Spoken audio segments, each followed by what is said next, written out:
Hey, what up, what up? This is Chauncey Billups, and y'all listening to 3 Point Conversion. Peace.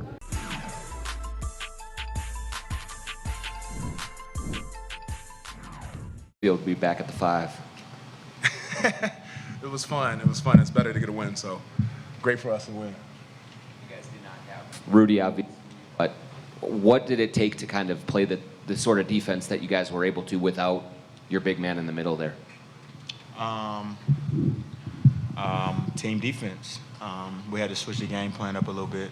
But big shout out to Kat and Nas. They did a great job of not making us have to double tonight. I mean, they was playing straight up, and they played great defense without fouling. So they definitely helped us a lot. You heard that? Yeah, you heard that. Finch was saying this was one of your guys' best games of kind of playing in tandem. Karl started, got the offense going, and kind of in the second half, like picking your spots. How has that kind of grown between the two of you of like knowing when to go? It's fun, man, knowing I got somebody alongside me that, can get a bucket at any given time. If he got the hot hand, keep giving it to him. We both unselfish players. We don't care who night it is, whether if it's neither one of our nights. Nas or Jaden or Nikhil or Mike, it doesn't matter, man. In the playoffs, it's always a team win.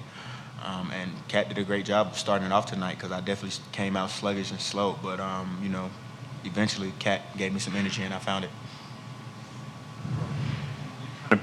You've kind of been Nas's vet in his time here. How have you just kind of seen him grow defensively this season and obviously in what he did tonight? Yeah, I mean, he's been special. I mean, the Sixth Man of the Year has been special all year, and he's very deserving of that award. Just trying to lead by example, to be able to tell someone what to do or give them my insight, I got to be able to go out there and execute it as well. So just making sure I set the best example for him as possible and doing whatever it takes to help him in his growth. Question for both of you. A lot of teams come in, they take game one, and the idea is like, well, okay, got the split, we're good to go back. And instead you guys came out and just took this from the very start. What does that say about this team's approach to things, and what was the key to that tonight? Finch, you do a great job of putting emphasis on it's not about who win the first game. You want to win every game. So you don't want to split. You want to win 2 here and have home court advantage and then try to win 2 at home. But I do want to just shout out Jay McDaniels, man, before I get out of here. He's been phenomenal this whole playoff run and this series in particular. I think he's like a plus 51 or something, and only probably had 5 points, took 3 shots in all 2 games, and don't complain, keep guard, and keep picking up full court. And we wouldn't be the team that we are today. We wouldn't have been the team that we was in the regular season. And hopefully we can keep him out there and he keeps playing like that, man, because he's definitely the X factor of the team, and everything that he brings is we thank him so much, man. So big shout out to Jaden for sure. For sure. I got a question for both of you as well. And when you do things like you shake Reggie Jackson, you point at him, or you hit a 3 and you shrug, or you hit an and 1 and you flex, what does that do for you? And then is it also like kind of dismissing that this is a stage with bigger stakes and more pressure? And then same question for Kat, what does it do for the team when Ant does those type of things? What it do for me, it definitely gives me energy. But I feel like I've always done that, no matter what stage it's on. If it's in the regular season, the preseason, if I do something nice, I gotta let it be known. If I get an N1, I gotta flex, make somebody fall, I'm gonna point at them. And it brings excitement to the game. So hopefully someone tries to like come back and score on me or something like that. So that's why I do it.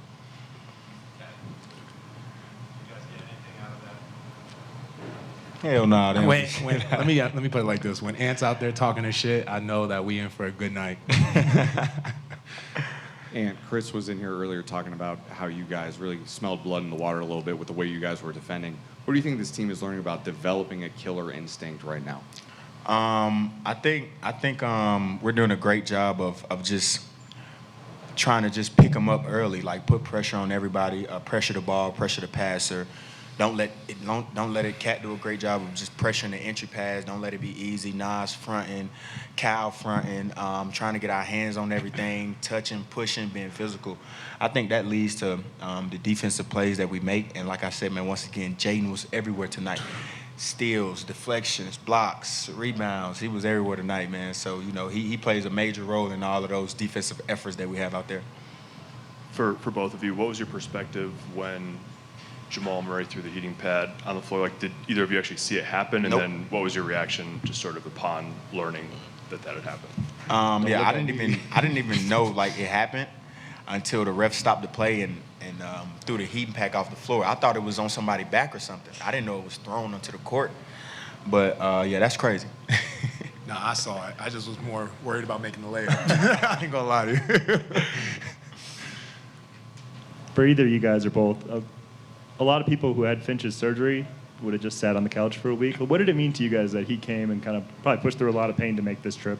I mean, it definitely meant a lot because for someone like me who just came off surgery on my knee and was nowhere near as major as his, I can imagine the doctor told him not to travel and not to fly, and Finchy said, hell no, I'm going to be there for my team. So the leader of our team, when you have someone who's willing to fight like that, of course his troops are willing to fight just as hard for him.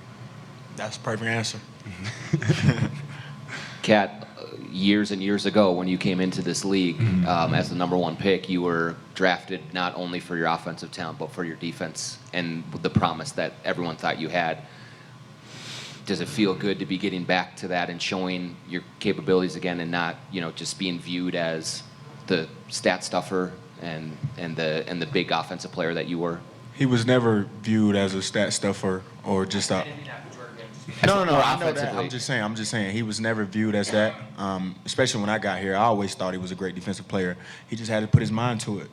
And when Finchy got here, man, Finchy put emphasis on, hey, and Cat, if we want to go somewhere, we got to defend. And like he said, that's the head of the snake. And hearing that from him, it pushed Cat, man. And I tell Cat, we need you to defend. Corliss tell Cat, we need you to defend the whole team. And, ever since he been back this whole year, man, since he been at the 4, he been defending his ass off. So he's been playing great, and we hope he continues to do it. This is for both of you guys. What's the message to the fans in Minnesota now that you're going back 2-0 now, going home, got the crowd at Target Center? Just talk about what that means for you guys and what it means for this fan base.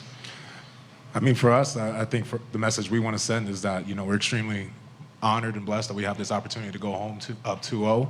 But we're humble in this approach. We understand that we put ourselves in a great position, but as great as the position we are in, it could be very bad at the end of being on our homestand. So we just got to go out there, take care of business, do what we do, play defense at a high level, and execute even at a higher level because the defending champions, you can't give them a minute of slippage at all in the game. So we got some things to work on, things to tighten up on practice, and we got 3 days to really work on our game and work on our game plan. So to the fans, your support is super important for us to find different ways and to get that energy Friday night and Sunday. So definitely come out and support.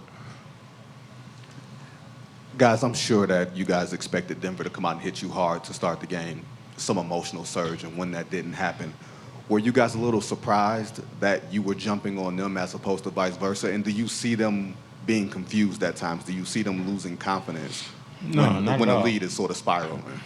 No, not at all. It worked in our favor tonight, man. That's all that was. We made shots, they didn't. That's the defending champs over there, so they're not going to come out and play like that again in Game 3. We got to be ready to take their punch.